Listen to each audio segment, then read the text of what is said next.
साथियों, अब हम हाथ की रेखाओं में बनने वाले विभिन्न योगों के बारे में समझते हैं। सबसे पहले चिकित्सक योग। हाथ में ऐसी कौन सी रेखाएं हो जिसको देखकर हम समझ सकते हैं कि व्यक्ति चिकित्सक बनेगा। यदि किसी व्यक्ति का ये जो बुध क्षेत्र है और इस क्षेत्र को बुध क्षेत्र बोला जाता है, और ये जो उठा हुआ यहाँ पर हिस्सा होता है उसको बुध पर्वत बोला जाता है, इस जो कनिष्ठिका अंगुली के नीचे होता है।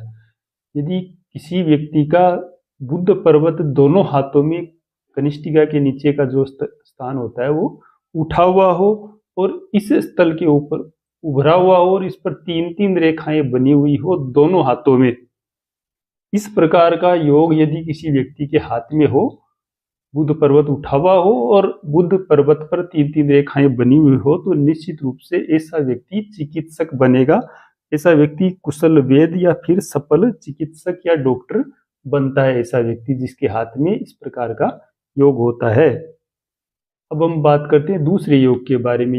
ये जो मंगल का क्षेत्र होता है, इतना क्षेत्र मंगल का होता है, इसके ऊपर यदि रेखाओं के द्वारा त्रिकोण की सी आकृति बन जाए एक हाथ में या फिर दोनों हाथों में, तो ऐसा व्यक्ति जिसके हाथ में इस प्रकार की रेखाएं बनती है, मंगल पर्वत के ऊपर त्रिकोण का चिन्ह बनता है, ऐसा व्यक्ति जो होता है वो सेना में बहुत ही ऊंचा पद प्राप्त करने वाला होता है। जिसके हाथ में इस प्रकार की रेखाएं बनी हुई होती है, वो सेना में या फिर पुलिस में, मिलिट्री में ऐसा आदमी अपना वर्चस्व भी स्थापित करता है और वहां पर उच्च अधिकारी पद भी प्राप्त करने वाला होता है। हम दूसरे योग के बारे में समझते हैं। किसी व्यक्ति का यदि ये जो गुरु पर्वत है, ये गुरु पर्वत और चंद्र पर्वत और ये सूर्य पर्वत, गुरु का क्षेत्र, चंद्रमा का क्षेत्र और ये सूर्य का क्षेत्र, ये उभरे हुए हो तीनों, और साथ में उभरे होने के साथ में यहाँ से चंद्रमा के क्षेत्र से एक रेखा निकल करके बुध पर्वत तक पहुंच रही हो। ये तीनों पर्वत उठे हुए हैं और चंद्रमा क्षेत्र से कोई रेखा निकलकर, चंद्र रेखा निकलकर बुध के क्षेत्र तक पहुंच रही हो, तो ऐसा व्यक्ति निश्चित रूप से साहित्यकार होता है। ऐसा व्यक्ति साहित्य के क्षेत्र में लेखन का कार्य करने वाला होता है और ऐसे व्यक्ति को उसी क्षेत्र में प्रसिद्धि भी प्राप्त होती है, जिसके हाथ में इस प्रकार की रेखाएं बनी हुई होती है। अब हम बात करते हैं अगले योग के बारे में। यदि किसी व्यक्ति की जो मध्यमा अंगुली होती है, ये आगे से नुकीली हो, इस प्रकार से नुकीली हो, चपटी ना होकर के नुकीली हो बीच की अंगुली, और जो सूर्य रेखा होती है व्यक्ति के हाथ में वो लंबी हो, इस प्रकार से नीचे तक आई हुई हो, सूर्य क्षेत्र उठा हुआ हो, तो ऐसा व्यक्ति निश्चित रूप से राजनीति के क्षेत्र में बहुत सफल होने वाला होता है।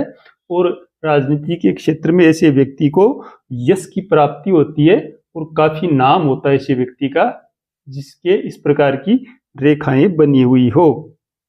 और यदि बुध के क्षेत्र पर त्रिकोण का चिन्ह भी बन जाए, इनके साथ में यदि बुध के क्षेत्र में त्रिकोण का चिन्ह भी बना हुआ होता है, तो ऐसा व्यक्ति काफी ऊंचे पद तक राजनीति के क्षेत्र में पहुंचता है और काफी नामी होता है। ऐसे व्यक्ति में वाक्पटुता, जो बोलने की क्षमता होती है और नेतृत्व करने की जो क्षमता होती है, बहुत ही गजब की होती है, जिस व्यक्ति के हाथ में इस प्रकार की रेखाएं बनी हुई हो।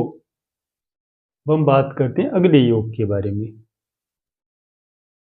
यदि किसी व्यक्ति के हाथ में जो बृहस्पति पर्वत है और शनि पर्वत है, दोनों उभरे हुए हो और यहाँ पर एक एक या फिर दो दो या तीन तक रेखाएं भी बनी हुई हो, एक हो, दो हो या तीन रेखाएं बनी हुई हो, और ये दोनों पर्वत उभरे हुए हो और मणिबद्ध से कोई रेखा, इस क्षेत्र से कोई रेखा निकल करके बृहस्पति क्षेत्र तक भी जा रही हो, वो कहीं से भी जा सकती है।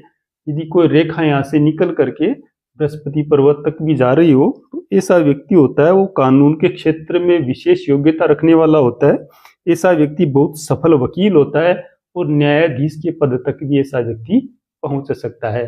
साथियों, मैंने 5 प्रकार के योगों के बारे में आपको बताया है। अगले वीडियो में हम अन्य योगों के बारे में बात करेंगे। आशा आपको समझ में आया होगा।